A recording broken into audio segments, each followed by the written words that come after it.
भारताची एकता आणि अखंडता धोक्यात आणणाऱ्या शक्तीविरोधात 25 जून 2022 रोजी भारत बंद पुकारण्यात आला आहे। भारत मुक्ती मोर्चा, बहुजन क्रांती मोर्चा आणि राष्ट्रीय परिवर्तन मोर्चा या सर्व सहयोगी संघटनांना हा भारत बंद यशस्वी करून देशाची एकता व अखंडता जतन करण्याचे आवाहन करण्यात येत आहे। साथियों, आज मैं बहुत महत्वपूर्ण घोषणा करने के लिए यह वीडियो बना रहा हूँ। कई दिन से मैं विचार मंथन कर रहा था और उस विचार मंथन के बाद आज मैं इस नतीजे पर पहुंचा कि हमें इस पर राष्ट्रीय स्तर की बड़ी कार्रवाई करना जरूरी है। इसलिए यह वीडियो खास तौर पर मैं बना रहा हूं। मुद्दा ये है कि जिस तरीके से ज्ञानवापी का मुद्दा उपस्थित किया गया आरएसएस बीजेपी के द्वारा, मथुरा का मुद्दा अयोध्या के बाद उठाया गया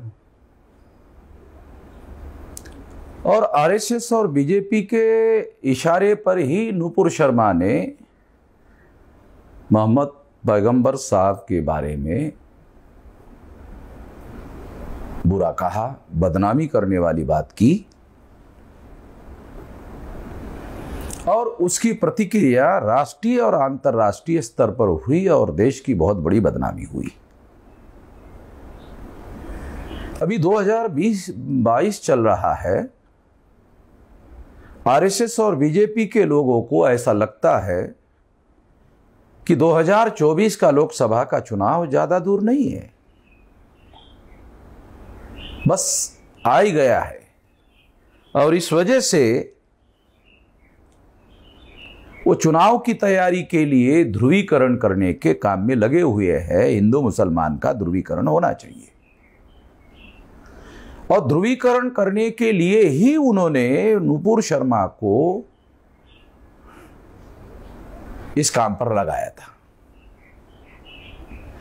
और पार्टी और संगठन के नीति के तहत ही उसने बयान दिया था। यही वजह है कि पार्टी ने कार्रवाई की ऐसा दिखाया, मगर पार्टी के कार्यकर्ता आज भी उसके समर्थन में लगे हुए हैं। सोशल मीडिया में यह दिखाई देता है और सरकार ने किसी प्रकार की कोई कार्रवाई नहीं की। उसकी वजह से कई जगह फसाद हुए और फसाद जन्य हालात पैदा हुए। इस वजह से देश की एकता और अखंडता को खतरा पैदा हो गया। गांधी जी के द्वारा भी हिंदुओं को इकट्ठा करने के नाम पर जिस तरह से आजादी के आंदोलन का धार्मिकीकरण करने का काम गांधी जी ने किया और धार्मिक प्रतीकों का ही सारा का सारा इस्तेमाल गांधी जी अपने जीवन में करते रहे ताकि साधारण लोगों को इकट्ठा किया जा सके, तो उनके इस कार्य की वजह से ही हिंदू मुसलमान का मामला खड़ा हो गया था, तीव्र हो गया था और इसकी वजह से भारत का विभाजन होने का कारण बना।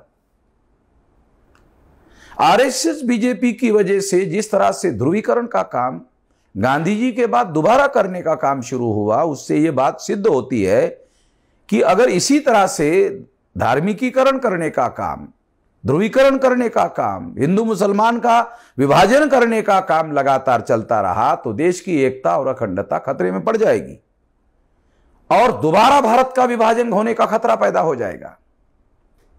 तो इसको रोकना होगा, इसको रोकना बहुत जरूरी है, नहीं तो दोबारा देश के एकता और अखंडता को खतरा पैदा हो जाएगा। ब्राह्मणों को देश की एकता और अखंडता से कोई लेना देना नहीं है, क्योंकि वो ब्राह्मण जो है वो मूल निवासी नहीं है, ब्राह्मण भारतीय नहीं है। ब्राह्मण डीएनए के अनुसार फाइनली प्रूव हो गया है कि वो विदेशी है। इसलिए भारत भूमि के टुकड़े होते हैं और कई बार होते हैं तो उनको इसके बारे में किसी प्रकार का दुख होने का कोई कारण नहीं है। उनका जो राष्ट्रवाद है वो ब्राह्मणों को बचाने का केवल कार्यक्रम है और कुछ नहीं है।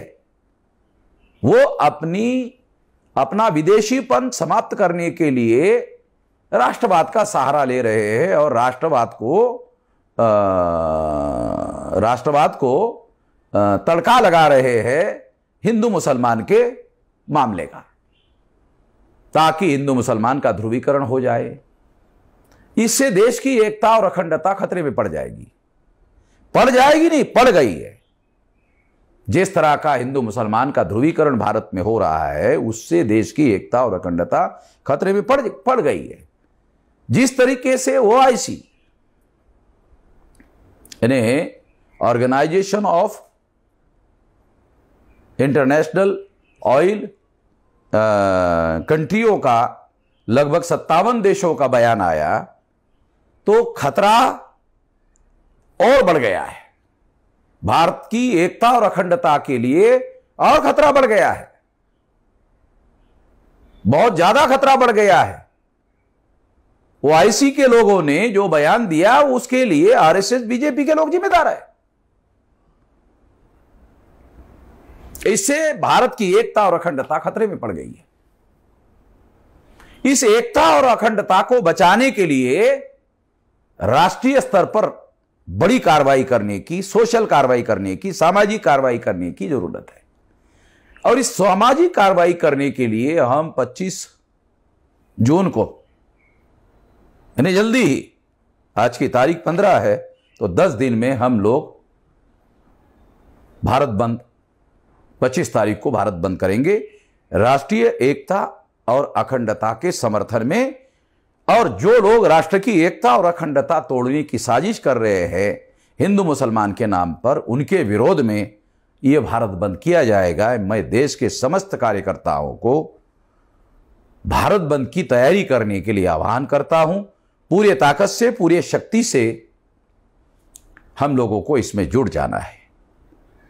और इसके लिए सारे देश भर में जो हमारे राष्ट्रीय स्तर के, राज्य स्तर के, कमिश्नरी स्तर के, जिले स्तर के, तहसील स्तर के, ब्लॉक स्तर के, ग्राम पंचायत स्तर के, गांव स्तर के जो कार्यकर्ता है, वो तमाम कार्यकर्ता भारत बंद के काम में जुट जाए, ऐसी मैं अपील करता हूं और अपनी बात यहीं पर समाप्त करता हूं।